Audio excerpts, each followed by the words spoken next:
Hi everyone. We're so glad to have you tonight for our COVID climate and racism event. So tonight CSR and the Tricentennial Project will be teaming up to work on this event together. The CSR community is called the Columbia Science Review, and it's an undergraduate student organization at Columbia University that is dedicated to promoting scientific engagement and inquiry. The Tricentennial Project is from the research cluster on science and subjectivity. It seeks to bridge generational gaps in conversations about climate change and foster undergraduate engagement in climate action. COVID and climate change, the two global emergencies of our time, have intensified another crisis, the environmental racism. So that's what this event today is going to be about. The fight against the systems that produce and perpetuate inequalities in exposure to environmental pollutants in Black, Brown, Indigenous communities is led by activists who advocate for environmental and racial justice for all.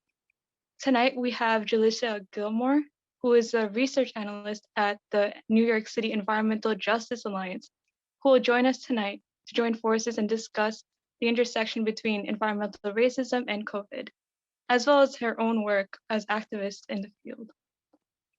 Jalisa Gilmore is a research analyst at the New York City Environmental Justice Alliance. Her work includes research and advocacy to support different environmental health initiatives to promote resilient and healthy communities.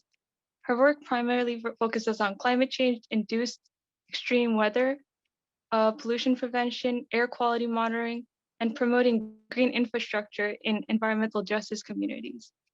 She leads their Waterfront Justice Project, which is a citywide community-based resiliently campaign to address climate change that impacts in New York City's industrial waterfront, as well as their community air mapping project for environmental justice and their New York City climate justice agenda.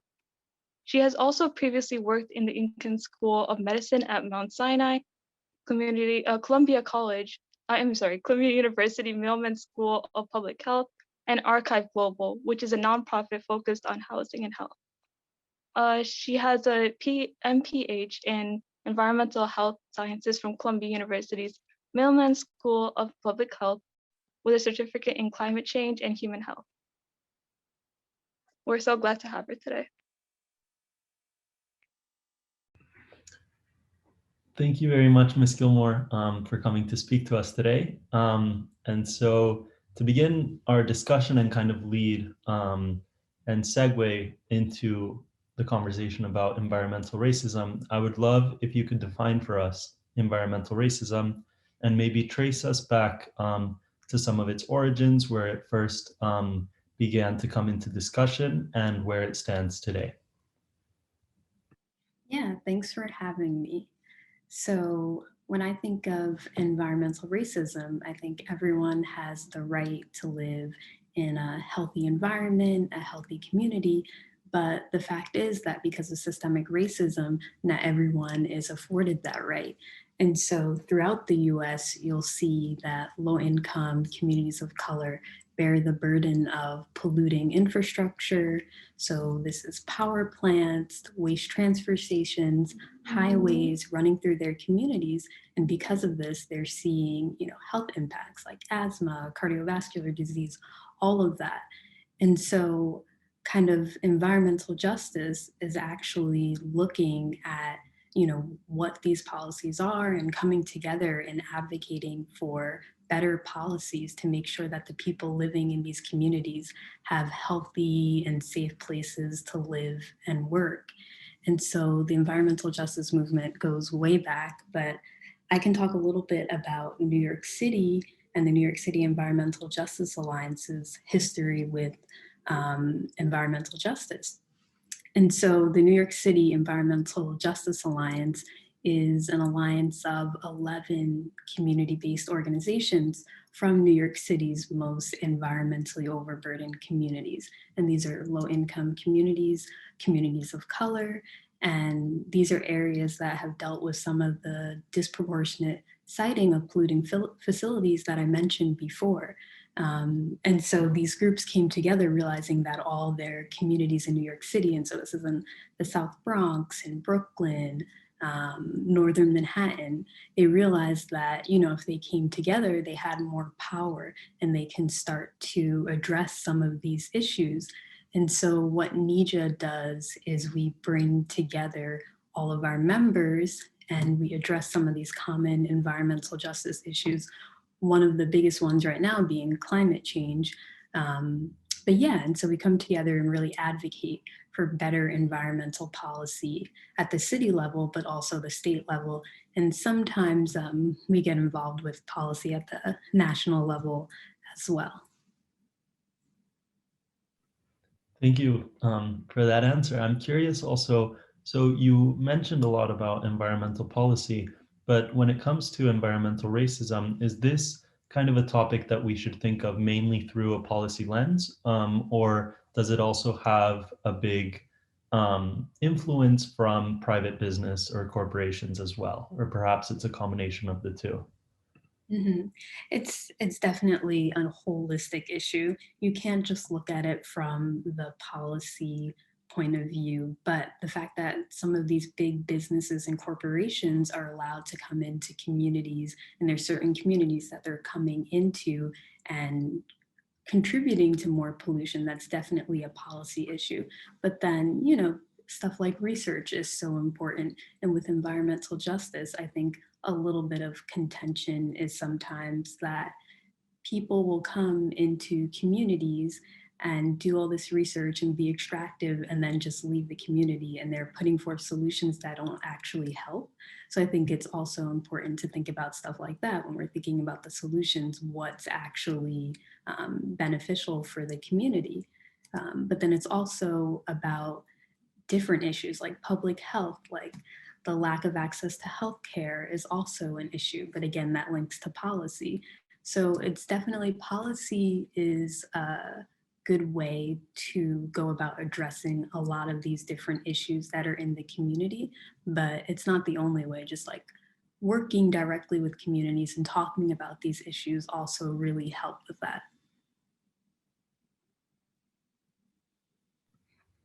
Thank you very much. That makes sense. And so I'm curious, it also seems like we have Ms. Patterson here, which is a great addition, and I think will be very nice for the discussion as well. And so while we're trying to transition her here, hi, Ms. Patterson, how are you? Oop, I think you're muted.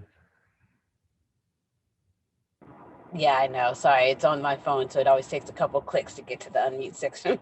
Anyway, how are you? Good. Thank you. Can you hear me? Okay, good. Thank you very much for joining us. Sure. We just kicked off the discussion, and we're talking about how we should view environmental racism and how exactly we would define environmental racism. I would love if you could talk about that a bit as well. Yeah, sure. Thank you. And sorry that I ended up on my phone. Unfortunately, it's a complication with my computer.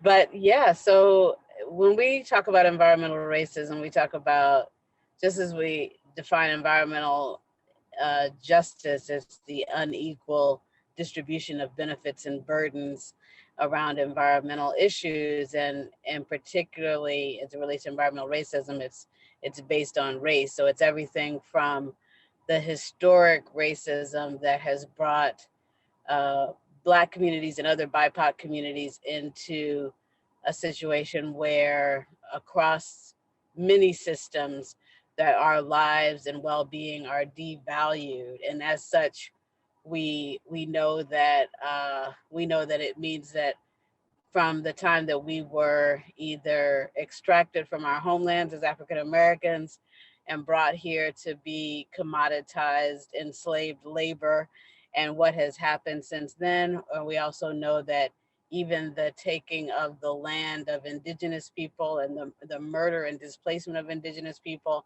all of this towards, lays a foundation for the pattern of systemic racism that means that our communities are more likely to be impacted by toxins from various facilities, whether it's coal-fired power plants, oil and gas, nuclear, and so forth.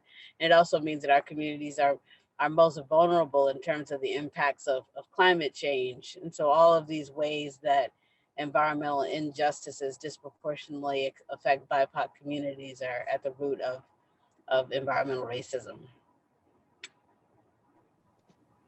Thank you so much for your response. For anyone who doesn't know, Jacqueline Patterson is joining us tonight. She's the director of the NAACP Environmental and Climate Justice Program. If you could also please introduce a little bit about yourself before we begin, or before we continue. Sure. Okay, Thank sure, you. yeah. Thank you. So yeah, I, as we said, senior director of the Environmental and Climate Justice Program, based out of Baltimore on unceded Piscataway territory.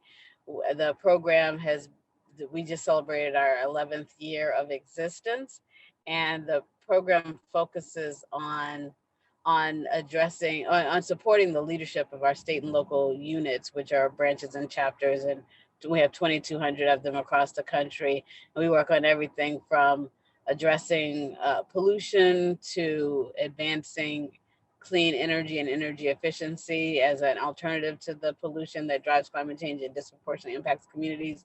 And we also work on developing systems on shifting our systems from systems that are extractive, exploitive, that are rooted in domination to systems that are regenerative, cooperative, and so forth. Because we feel like unless we deal with those systems, then we're going to continue to kind of pick away at the impacts of the systemic inequities, as opposed to actually getting, and as opposed to getting rid of those systemic inequities. So we both kind of deal directly with like shutting down coal-fired power plants or these kind of things.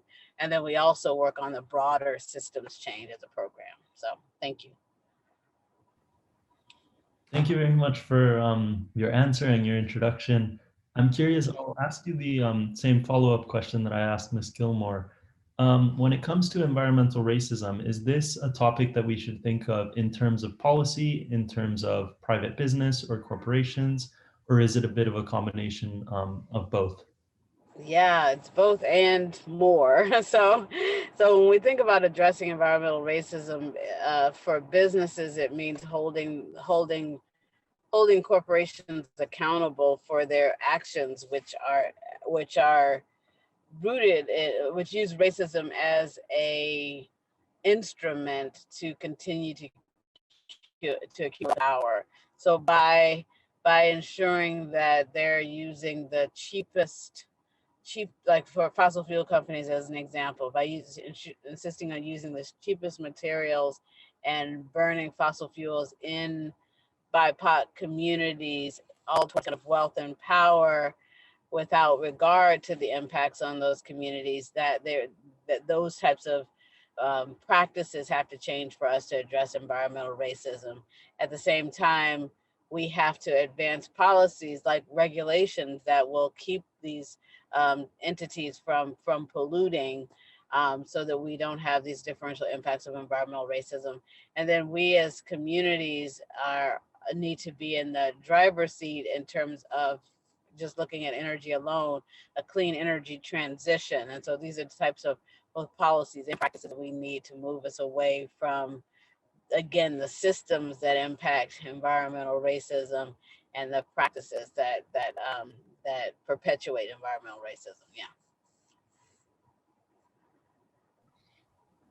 I'm curious also, so how has COVID-19 specifically impacted environmental racism? I guess, Ms. Gilmore, if you could go first, please. Yeah, sure. I think the current pandemic definitely has exacerbated racial and socioeconomic disparities that environmental justice advocates have been fighting against for decades.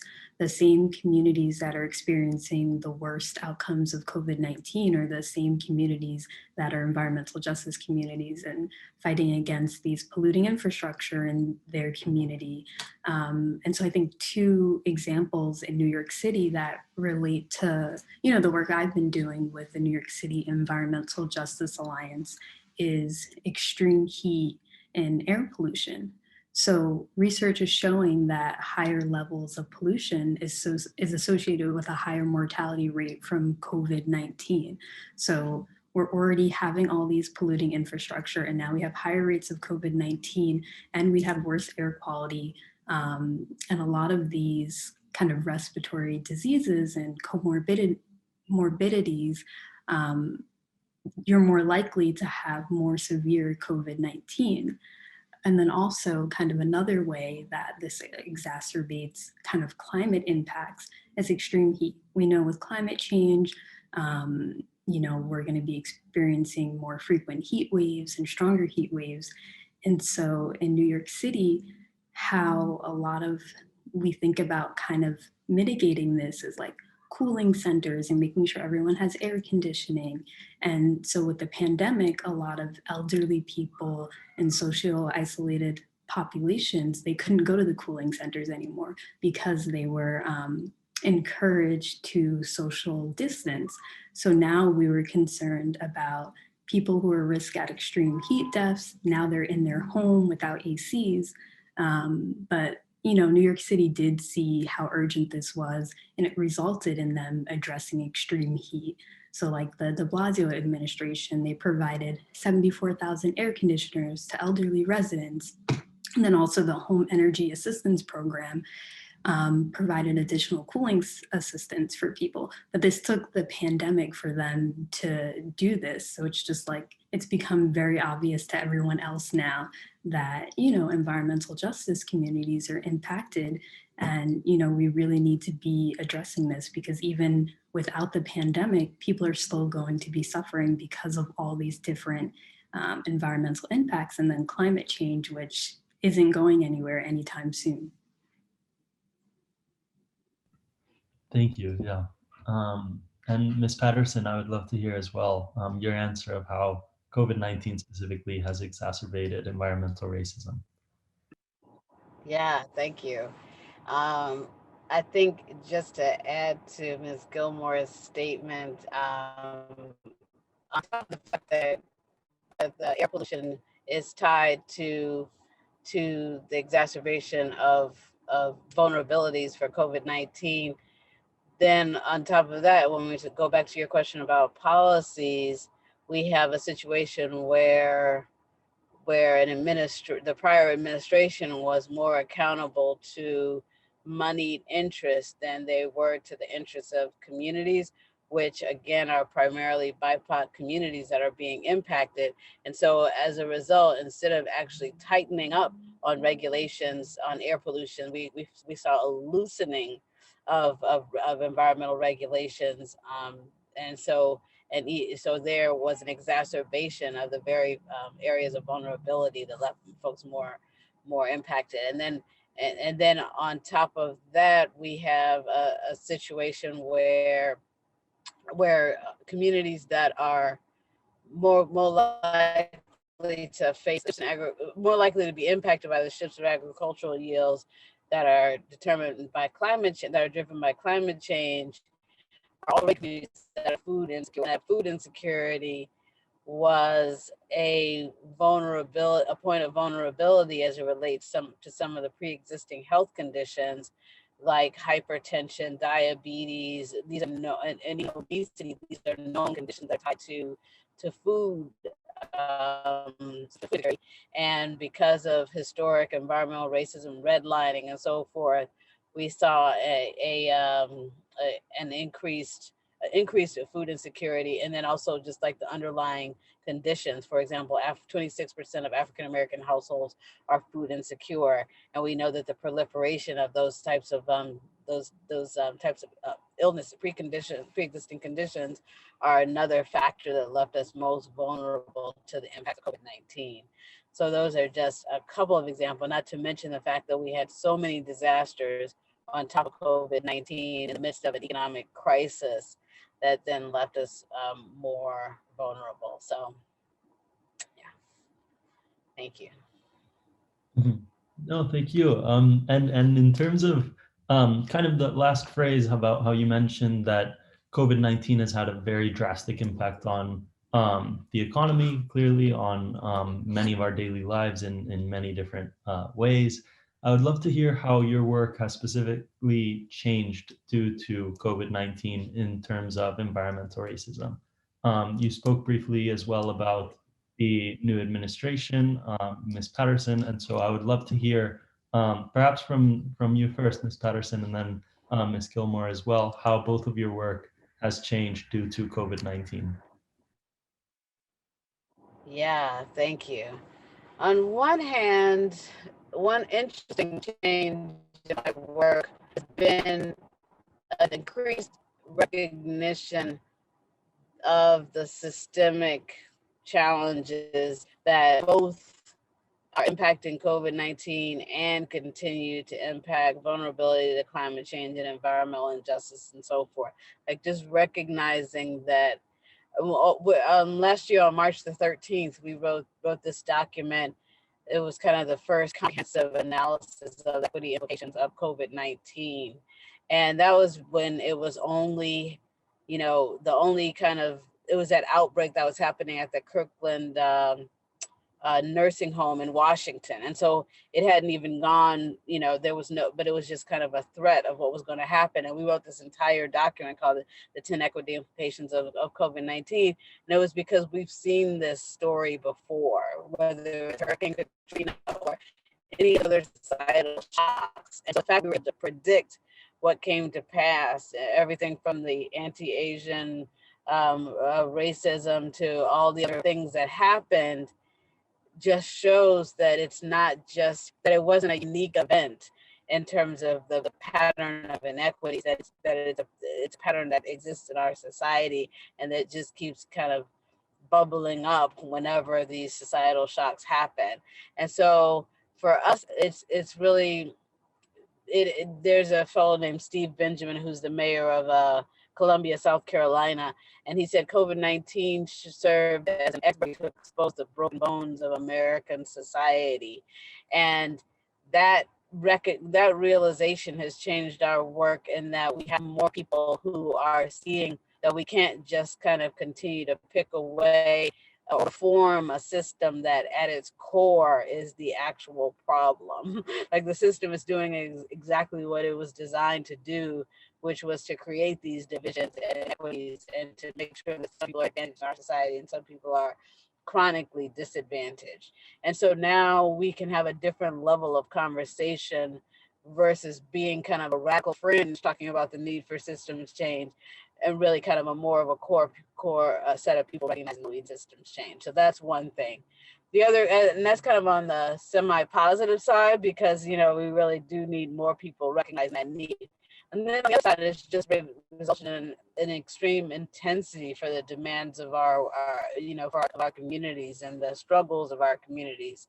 So we're just seeing more communities that are facing housing insecurity, more communities that are facing food insecurity, more communities that are having their environmental issues exacerbated because of the rollback of regulations. So just basically our kind of a figurative phone is ringing off the hook, because it's the other thing that's happening. Thank you. Yeah, I definitely agree, especially the point about increasing awareness of systemic racism. I think that's something that it's like finally people are seeming to get it. But for my work at NYC, I think, I mentioned before, a lot of our work is like supporting our members and working with our members who are community-based organizations.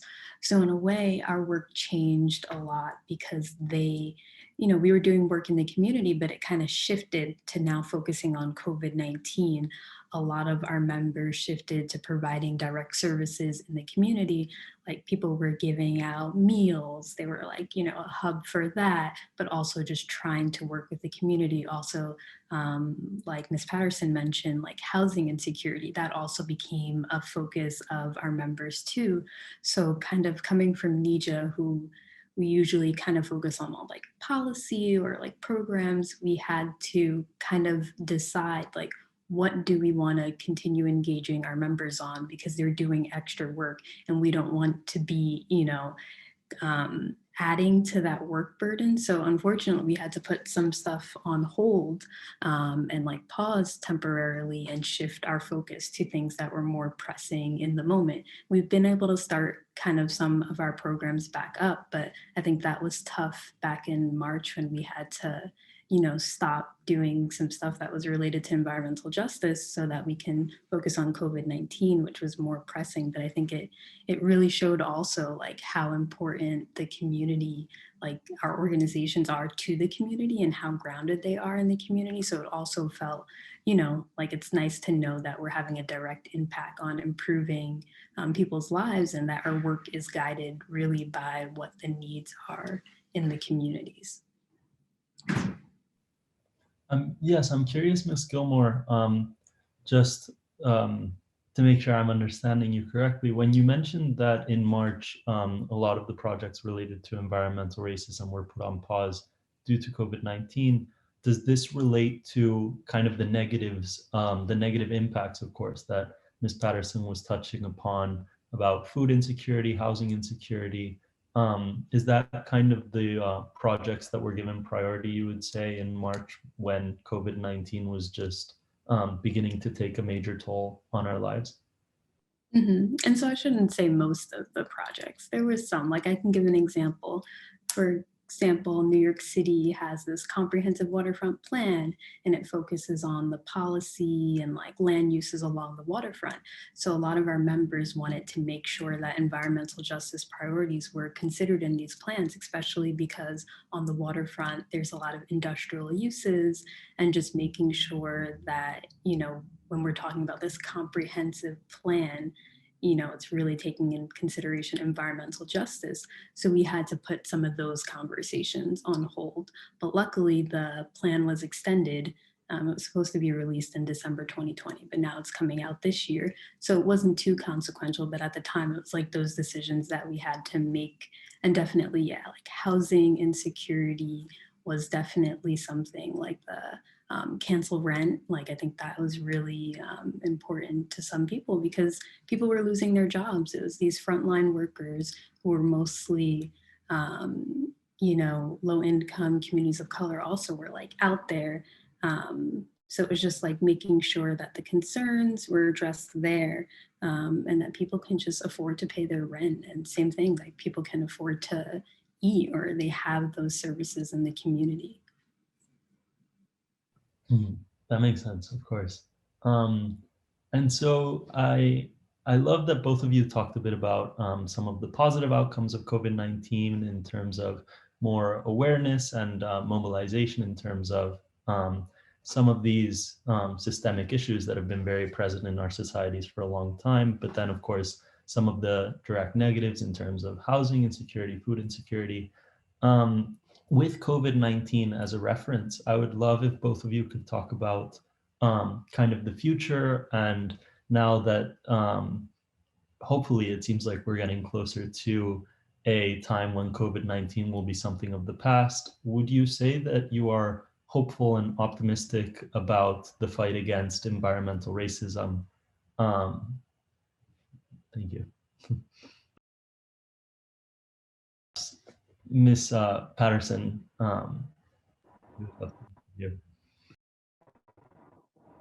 Okay. I would definitely say hopeful would be a stretch.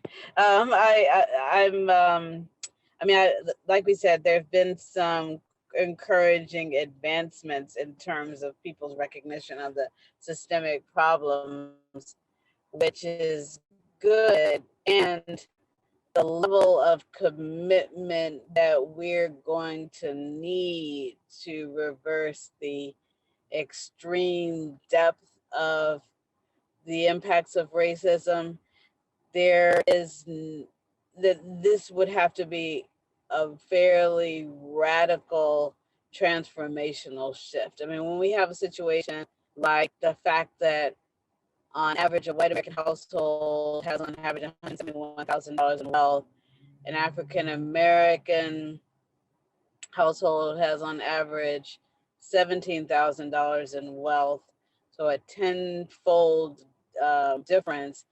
but then an African-American female-headed household has on average $5. So when we're experiencing that level of differential, the type of radical system change that we would need to be able to have, be able to be whole and be equal opportunity for access to the content at a quality level when there is such extreme disparity, with fatal effects for people.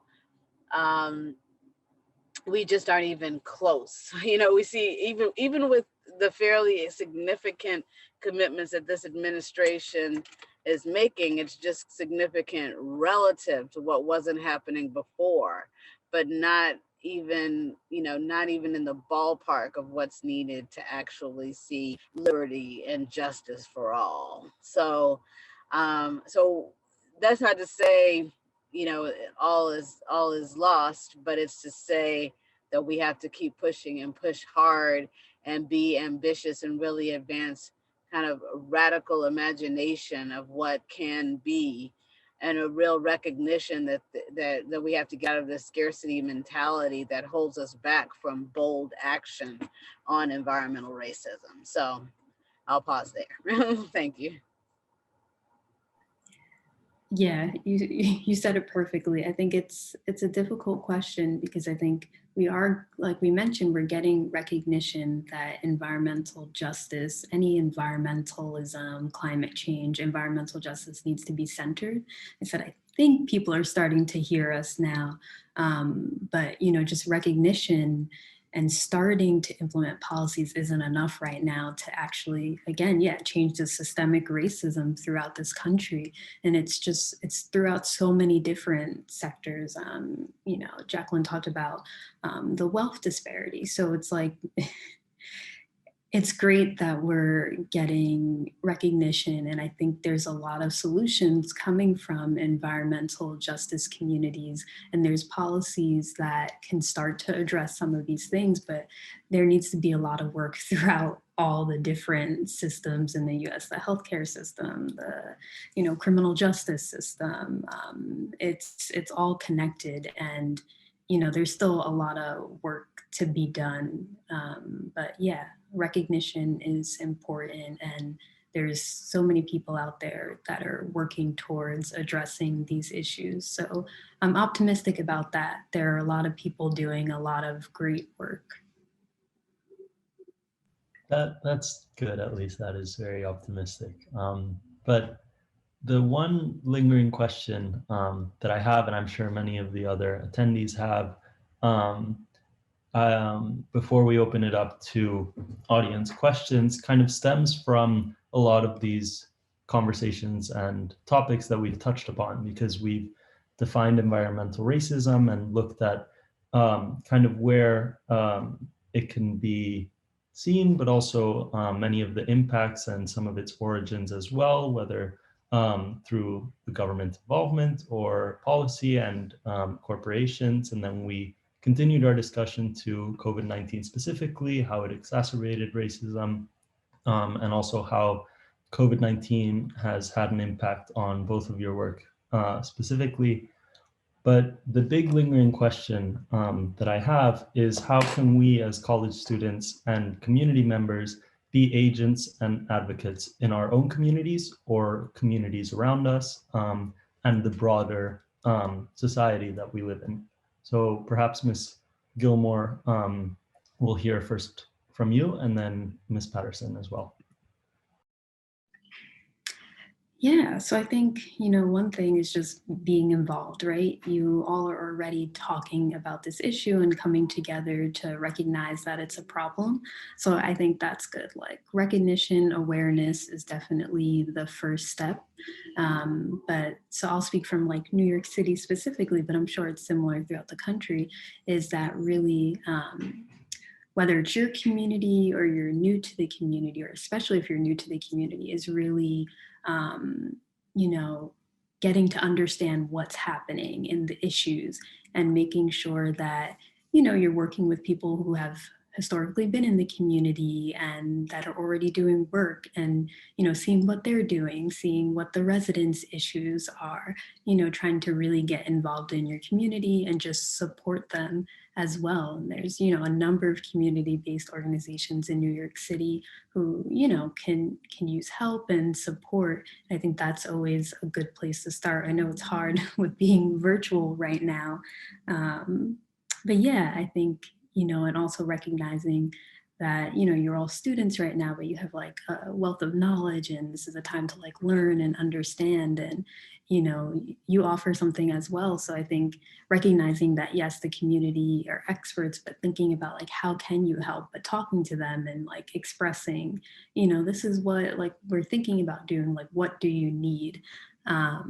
Yeah, so I think just being like intentional and really trying to be a part of your community is important to, being able to come together and get some advocacy done.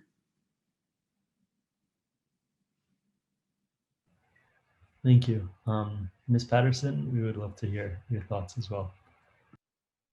Yes, no, I would definitely echo what Ms. Gilmore said, and I would say that when we talk about systems change, we don't have to think about kind of huge systems. It can really start with the system, the micro system that you're in. For example, on campus, if you find out that the endowment for the university is invested in fossil fuel, like a portfolio that includes fossil fuels, for example. If you find out that the Board of Regents includes people from industries that are actively extracting or advancing policies and practices that are causing environmental harm, or supporting industries that are causing harm. So that system, thinking about even, so at that level, in terms of ties with the economy, or the system of, or whether it's pushing for the university to make sure that it's getting all of its energy from clean energy sources, that it has the best in terms of energy efficiency for its facilities, starting there with that system, and thinking about making sure that the student groups are working in collaboration with local frontline environmental justice groups, and throwing in with the advocacy work that they're doing and being on the front lines there. Students can start their own microsystems in terms of a local food system, like, so not just kind of allowing, on campus again, or wherever one might be, starting, whether it's a community garden or it's a campus garden, to try to decrease the amount of food that's being trucked in or shipped in or whatever, to feed, to provide the food. Similarly, so just thinking of each and every one of the systems that are there, and thinking about ways that people can actively engage on systems change, even at the micro system level. We also have online, you can look up 20 things you can do to advance a sustainable planet. It's on our if you just put in that in NAACP, then you can find a document that kind of has links and ways that you can take action. We also have a youth in college toolkit on environmental and climate justice, so folks can Google that as well, along with NAACP, and you can find that, and it gives some specific actions and links to who's already doing this kind of work and how you can do it. So thank you. Thank you. Thank you. Thank you to both of you for your conversation. We had an amazing discussion. There are a few questions by the audience, so I'm going to address those to you. The first question someone asked was, how did you both decide to pursue your careers? Was there an inflection point sometime in your life that made you want to pursue this as your life choice?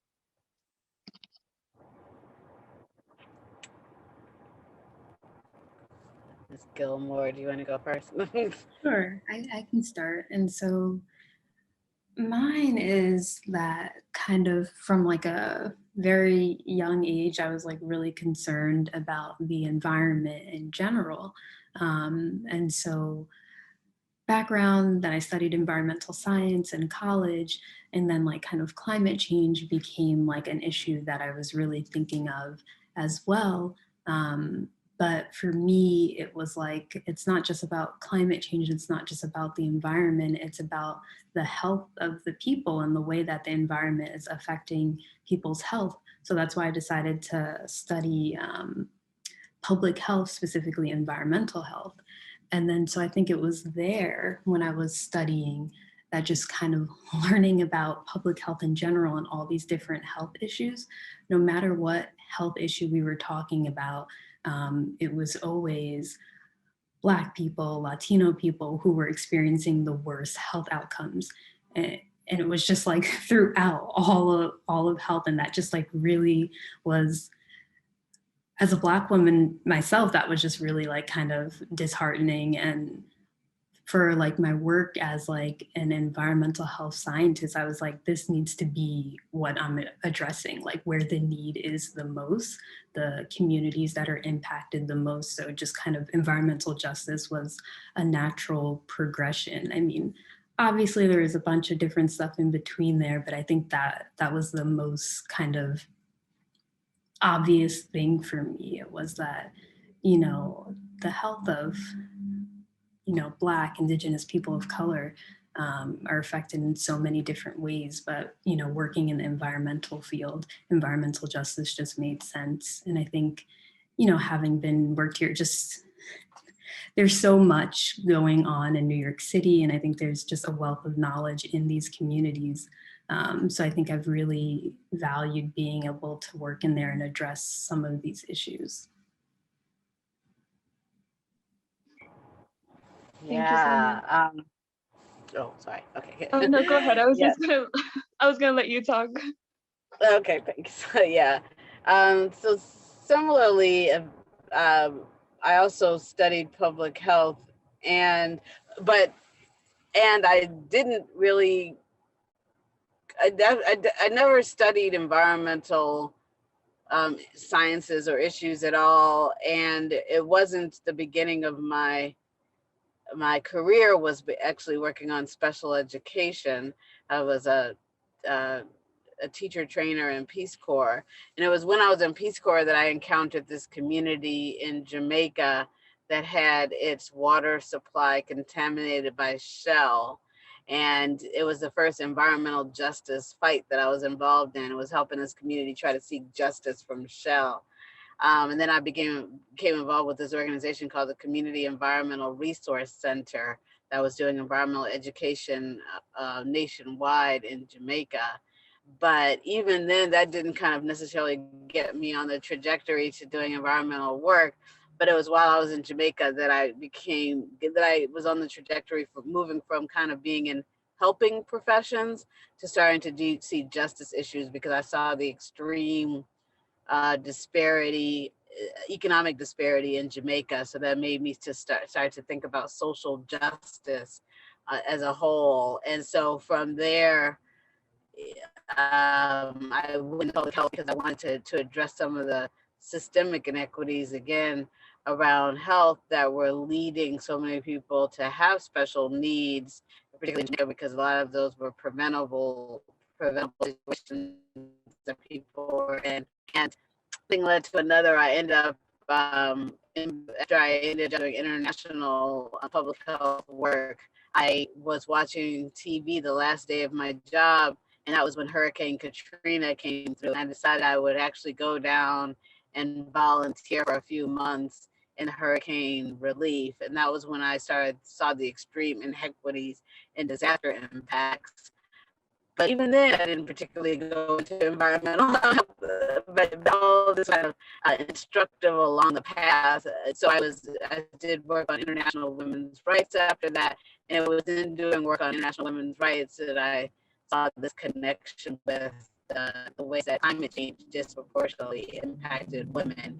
And in addressing that in my work internationally, I started to see how there wasn't at that time much of a gendered analysis around climate change in the United States.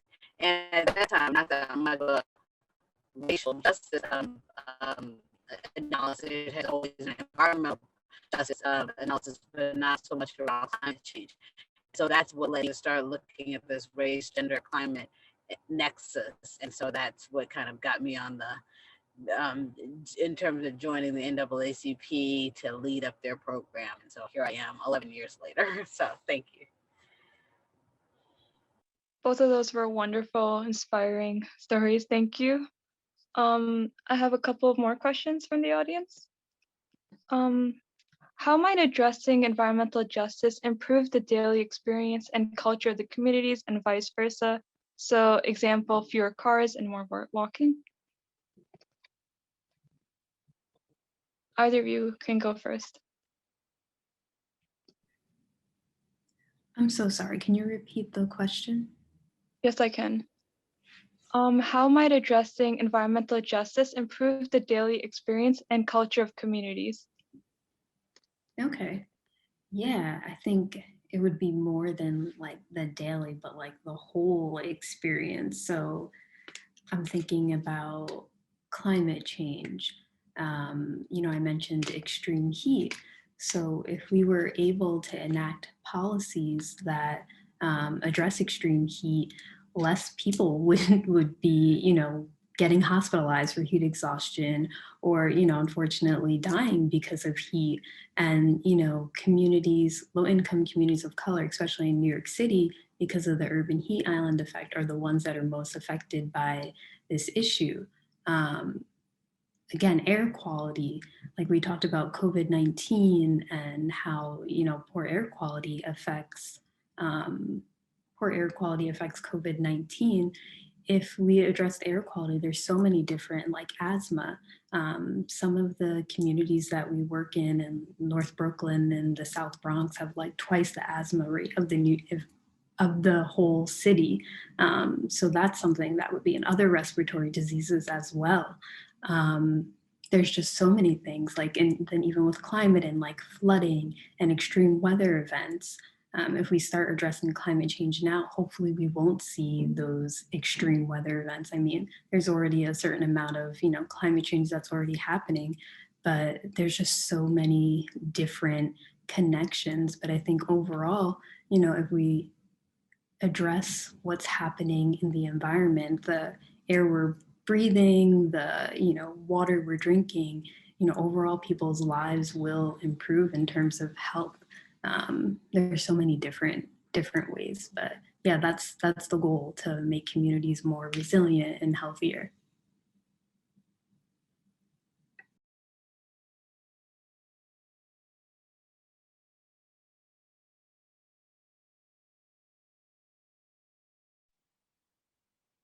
And what about you, Ms. Patterson?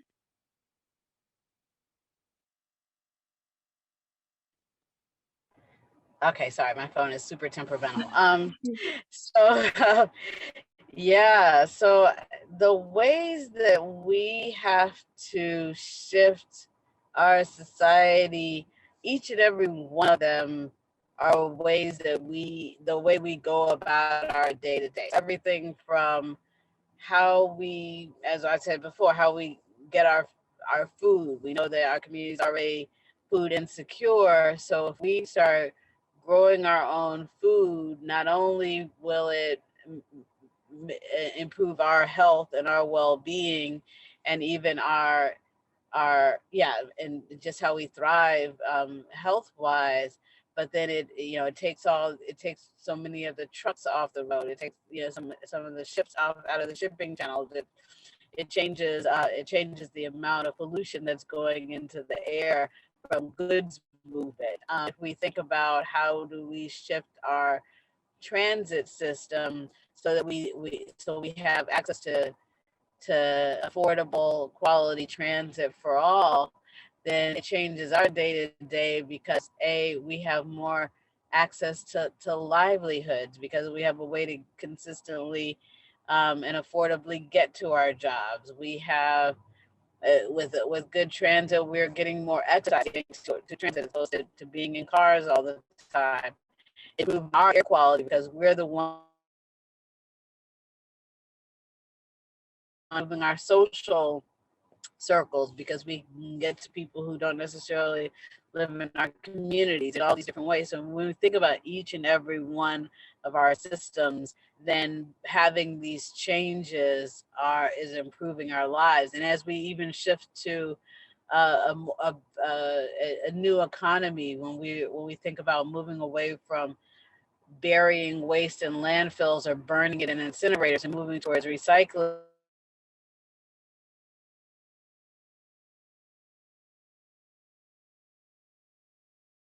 we produce 8 livelihoods for communities when we have such high rates of double-digit unemployment in so many of our BIPOC communities. So as each and every one of these systems change, not to mention the fact that those landfills and incinerators are disproportionately located in our communities, polluting our air, and resulting in trucks that are going back and forth, increasing our near roadway air pollution in terms of garbage trucks. So each of these systems and their impacts and the benefits to making these changes are inextricably tied to our existence as BIPOC communities.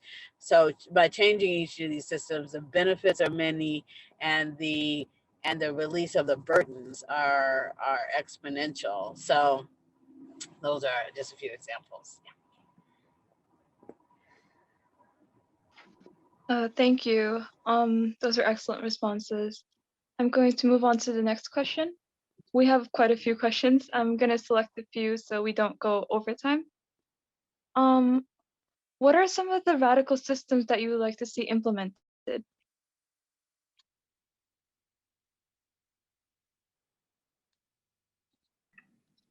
I think Ms. Patterson mentioned kind of a lot of these system changes already that we would like to see, but I can give more of like a specific example from New York City that we would like to see. So I mentioned the industrial waterfront before.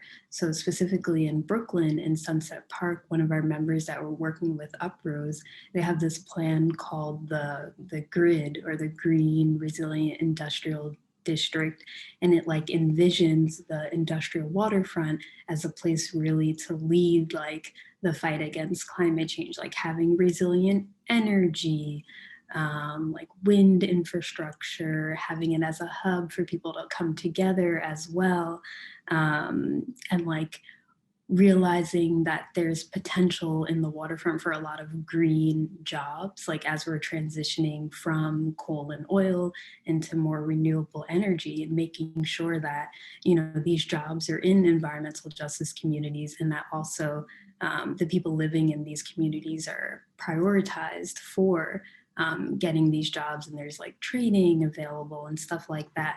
But there's also like, it's a sustainable area, like it's clean, and you know, people have access to the waterfront as well. So stuff like that, I think, and it's also why I'm mentioning it is because it's like really a project that's led by the community, or wants to be if we can implement it. So I think projects like that that are really like envisioning the future of climate justice and working towards solutions and like putting it directly into communities is like, we need more stuff like that. We also need like obviously the policy changes on a, you know, higher level, and like you know, the resources to do this as well. But I think there's a lot of different proposals that environmental justice communities have put forth that are really like forward looking and can address a lot of the systemic issues, but then address a lot of climate issues as well. Because, you know, like I mentioned before, climate change, it's something that we're going to have to deal with.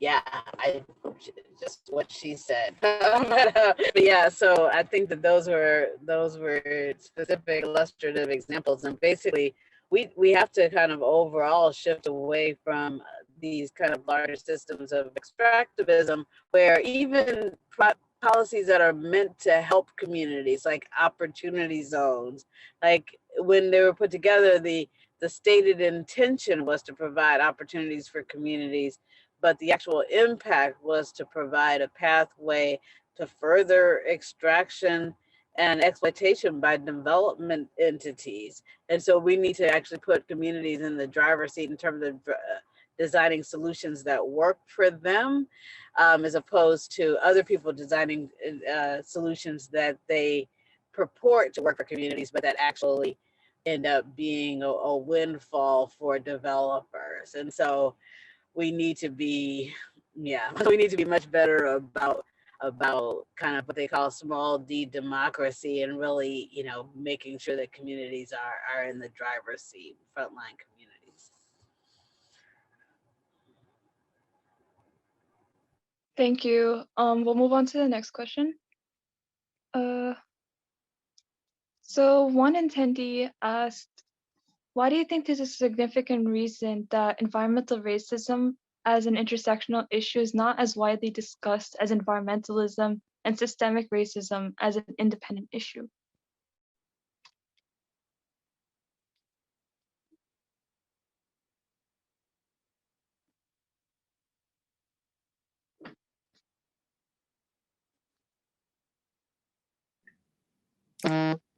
So I think that environmental justice, to your question, is definitely like an intersectional issue. It definitely is social justice and environmentalism, but recognizing that, these Black, Indigenous, people of color communities, low-income communities are, disproportionately burdened with environmental hazards, but I think there definitely is a recognition that there's other systems at work too, and I think there's definitely a lot of overlap. But in terms of the question about like why do you think traditional environmentalism and systemic racism get talked about more often than environmental justice? I think that's the question. I think traditional environmentalism gets talked about more just because the way this country is, it was like a lot of the conversation around the environment and the spaces that people think of when they think of natural spaces were kind of dominated by white, mostly white men. And so that's just kind of like racism at work. Those are the ones who like were controlling the narrative. So I think that's kind of why environmentalism was traditionally talked about more than environmental justice. And then racism is something that like this country has just grappled with for so long.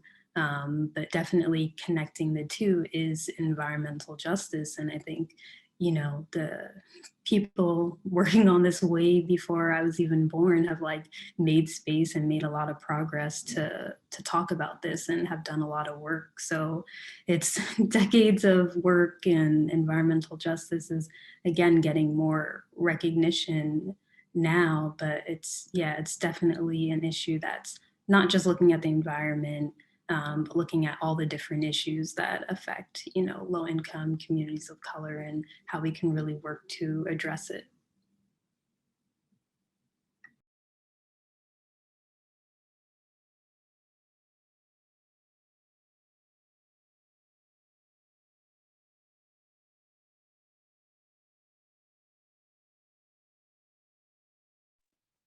Ms. Patterson, if you'd like to add on to this. I think we may have lost Ms. Patterson. That's all right. Hopefully she could join back. We'll move on to the next question with Ms. Gilmore then. So another attendee asked, how has your mental health been during this time? You said that the increased awareness of the population to systemic racism was good to see and long overdue. But I wonder how you felt in the past year doing this work that is so personal and so powerful. That's a good question. So I think in general, we mentioned a little bit with COVID-19 and even kind of like the increased awareness of racism in this country with the Black Lives Matter movement. This is something that I'm always thinking about, like from my work from day one. So it's kind of, it wasn't new to me. So I think it was just, it was something that it was kind of, not nice isn't the word, but it was good to see a lot of recognition of this work. I think it's hard when you're doing something and it doesn't seem like people are recognizing it, especially when it's something that you really think is important. So in terms of, you know, my mental health, I think I have a strong support system. So that was good. But I think thinking about kind of in general, like COVID-19, mental health and environmental racism, you know, we talk a lot about like green space and open space and trees and the lack of that in, you know, environmental justice communities, and how COVID-19 open space was so important to like socially distance. So I think there definitely was in general like a mental health crisis a little bit, with people being like, you know, socially isolated, and then people not having access to these outdoor spaces. So that was something that has definitely been on my mind, and I'm sure you all have thought about it as well. So I think, you know, thinking about these issues, we need to think about what are some solutions to addressing like mental health, and how we can make sure that we're taking care of communities together, because it is, for some people, it can be a tough issue to talk about racism and constantly being bombarded with like images and, you know, what's happening in this country. So yeah, mental health is really important. And I know that was like a long-winded answer, but thanks for that question. Yeah, that was a wonderful response, and thank you for addressing the significance of mental health. We'll go on to the last question of tonight. So we'll be wrapping up with this last question. So the last question is, what roles can the humanities play in directing challenges, the changes in sciences, technology, and engineering that have to go through and addressing the converging challenges of our time? So yeah, I think we like touched on this a little bit about how like environmental justice is definitely like an intersectional issue. And I think a lot of these, the kind of work that we're doing can't be done by one field alone at all. We definitely need the expertise of the engineers, the social scientists, tech, like, you know, I think creative solutions come from collaborating with a lot of different people from a lot of different fields. And so I think one, for example, like with our Waterfront Justice Project at NYC, we address like the industrial waterfront and climate change impacts. And like we have public health scientists, we have community advocates, we have urban planners, epidemiologists, like all working on this project together. And I think it's always interesting to like get the different perspectives, but I think we've been able to do a lot of work together. And a lot of our projects, like we make sure we recognize the expertise and the value that everyone brings to these issues. So yeah, I think there's definitely a role for all the fields, you know, when thinking about these kind of systemic issues, but then also thinking about the solutions.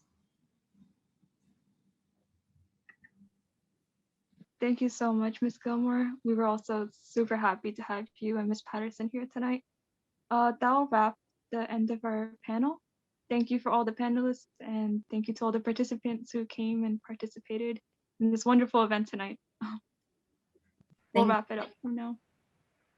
If you have any closing words that you would like to say, Ms. Gilmore.